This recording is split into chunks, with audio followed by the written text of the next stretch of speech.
အမများများတာထဲလိုက်ညီမဝိုင်းတယ်သွားမှာအမထဲတာလိုက်两个桌子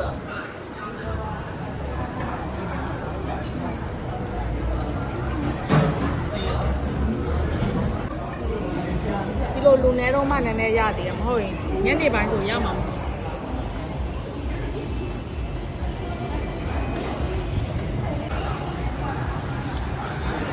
မမချမ်းတန်လား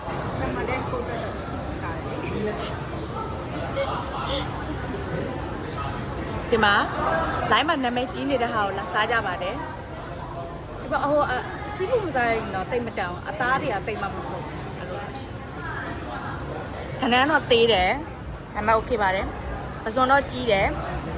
ပဇွန်ကြီးတယ်လက်တယ်ဆယ်မန်ပါတယ်အဲ့အတွက်ငါးတွေစီးပူစားရဲ့လူတွေတက်တယ်